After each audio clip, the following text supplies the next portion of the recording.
ба шарофати истиқлоли давлатӣ сулҳу ваҳдат дар кишварамон пойдор гардида имрӯзҳо барои рушди босуботи ҳамин самтҳои ҳаёти иҷтимоиву иқтисодӣ тадбирҳои назаррас рӯи даст гирифта мешавад. чун дар дигар манотиқи мамлакат дар натиҷаи воситаи тоза касб кардани корҳои созандагӣ дар ноҳияи бобоҷон ғафуров низ корҳои созандагӣ дар партави дастуру супоришҳо ва амалҳои ободкоронии пешвои миллат муҳтарам эмомали раҳмон муташаккилона идома дорад. айни замон парваришу нигоҳубини гулҳои мавсимӣ, дарахтони ороишӣ ва ҳамешасабз ва нав кардани шиёру овизаҳо аз ҷониби кормандони муассисаи давлатии сарриёсати ободонӣ кабудзоркунии хоҷагии манзилии коммуналии ноҳияи бобоҷон ғафуров ва иваз кардани сутунпояҳои равшанидиҳанда дар маркази ноҳия ва шоҳроҳи хуҷанд бобоҷон ғафуров бо маром идома дорад. ҳозир мо тайёрӣ ба ҷашни пешистода истиқлолияти ҷумҳурии мо тайёрӣ истода барои иваз намудани шиори хитобое ки реклами шид мегӯем дар ҳудуди ноҳия аст, барои иваз кардан тайёрӣ истодем.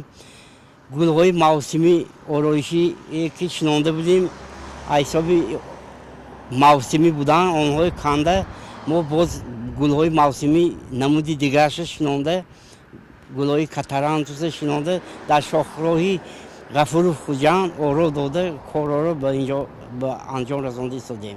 ҳоло аз тарафи корхонаи мо чароғонкунӣ иваз намудани чароғҳои дар ҳудуди шаҳрак буда кор буда истода гулҳои мавсимӣ ороишӣ бошад.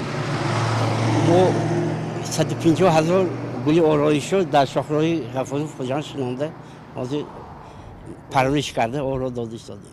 дар ҷамоати деҳоти хистиварз ҷиҳати ба таълиму тарбия фаро гирифтани хонандагон бо ибтикори мақомоти иҷроии ҳокимияти давлатии вилояти суғд сохтмони бинои иловагии муассисаи таҳсилоти миёнии умумӣ рақами 34 бо маром идома дорад. бино бо маълумоти масъулин дар деҳаи хистивар наздик 70 000 аҳолӣ истиқомат дошта бунёди иншооти нави таълимӣ саривақтӣ мебошад. бинои иловагии муассиса бо тарҳи наву замонавӣ бунёд гардида барои ба таълим фаро гирифтани 1000 нафар хонанда пешбинӣ шудааст.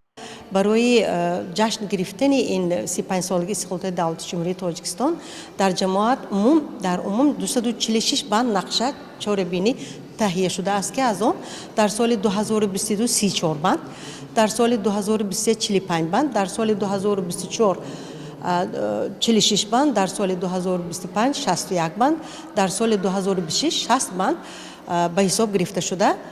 умуман дар соли 2022 бошад 34 банд пурра ба иҷро расонда шуд, дар сатҳи баланд ба иҷро расонда шудааст.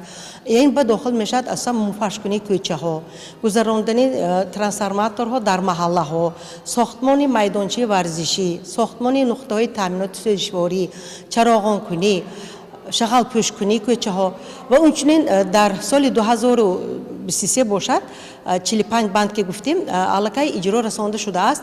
57% ҳамун нақша чорабинӣ ба иҷро расонда шуданаш лозим буда то имрӯз ба иҷро расонда шудааст. зикр кардан ба маврид аст ки корҳои ободонии созандагӣ бахшида ба сазовор таҷлил намудани ҷашни 35-солагии истиқлоли давлатии ҷумҳурии Тоҷикистон дар баробари маркази ноҳияи бобоҷон ғафуров ҷамоату деҳот низ ободу назаррабо гардида бо ибтикори соҳибкорону саховатмандон ҳукумати ҷумҳурии Тоҷикистон ва мақомоти иҷроии ҳокимияти давлатии вилояти ноҳия роҳҳо мунфаш, гулгашту хиёбонҳо бунёд ва корҳои сохтмонӣ дар иншооти ҷашнӣ идома дорад.